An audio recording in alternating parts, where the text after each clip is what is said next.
আমরা অনেক কিছু ভাবি না, কিন্তু আমাদের সাথে এমন এমন ঘটনা হুটহাট করে হয়ে যায়। আসসালামু আলাইকুম অনলাইন দর্শক, দিস ইজ মি ফারজোরা ব্লগ। কেমন আছেন সবাই? আশা করি সবাই ভালো আছেন। শুকুর আলহামদুলিল্লাহ, আমি অনেক ভালো আছি। আমার খুব পছন্দের একটা রেস্টুরেন্ট, আর তাদের ডেকোরেশনগুলো আমার কাছে অনেকটা ইউনিক লাগে। অনেকদিন ধরে ভাবতেছি যাবো, তো যাওয়া হচ্ছিল না। আর যে কোনো জিনিস দেখবেন হুটহাট করে করলে আর কি ভালো। আমরা অনেক জিনিস আশা করে রাখি, এভাবে করব সেভাবে করব, কিন্তু তখন দেখি অনেক সময় আশাটাও পূর্ণ হয় না বা অনেক পরে হয়। তো এই রেস্টুরেন্টের নাম হচ্ছে চিল আউট ডাইন। আমি তাদের গ্রুপে অনেক অনেক ছবি দেখতাম, কিন্তু মানে লোকেশনটা এতটাই দূরে, আমার পক্ষে একা যাওয়া সম্ভব না। আমরা যখন গিয়েছিলাম মেবি 3টা থেকে 4টা বাজে। রাত্রের ভিউটা একটু বেশি ভালো হবে।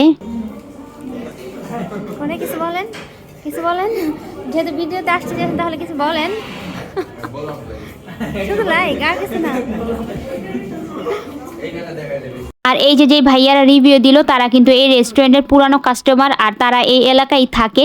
তো তাদের রিভিউর কারণে আমার ভিডিওটা আরেকটু সুন্দর হয়ে গেল। Thank you. আর ভাইরে ভাই, আমার ছেলের কথা কি বলবো, ও কিন্তু এখানে 5তলা বাড়ি তোলার প্ল্যান করতেছে। সবাই ওর জন্য কিন্তু দোয়া করবেন। তো এই যে চলে আসলো কাটসু প্লেটার। আর আমি যেদিন গেছিলাম সেদিন তাদের অফার চলতেছিল।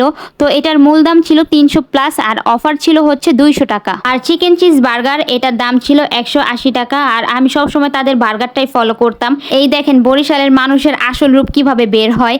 তো ওর বাবার সাথে ও বৈশা ছিল, ওর বাবাকে ও এইটা সেটা কত কিছু বলতাছে।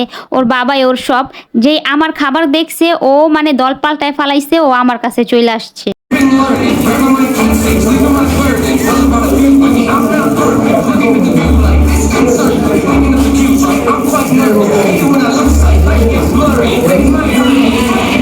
বন্ধুরা, এই যে বরিশালের মনু খাওয়া স্টার্ট হর্সে, দেখতে থাহেন কেমনে কেমনে খায়। আসলে বরিশালের মানুষ নাকি খাবারের সময় আশেপাশে তাকায় না।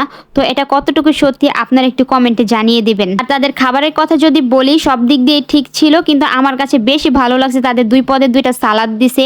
ওই সালাদটা ভেজিটেবলটা অনেক ভালো লাগছে, আর একটা ক্রিমি সালাদ দিছে, ওইটা আমার সব থেকে বেশি ভালো লাগছে। এই যে বরিশালের মানুষের আরেকটা প্রমাণ দিলাম, কোনোটাই ছাড়বে না। খাওয়া দাওয়া শেষ করলাম, বিলটা এখনো নেওয়া হয়নি। তো ভাবতেছি কি করা যায়, তো একটা ফানি ভিডিও করা যাক। তো দুইজনের লজ্জা লাগতেছে, সে বারবার ভুলে যেতেছে কি বলবে কি বলবে। যদিও এরকম পাবলিক প্লেস এখনো ভিডিও করা হয় নাই। আমি কেন বিল দেব? আপনি বিল দেবেন না? মানে আপনি 200 খাইছেন, ভাগাভাগি হইতেছে এই জায়গায়।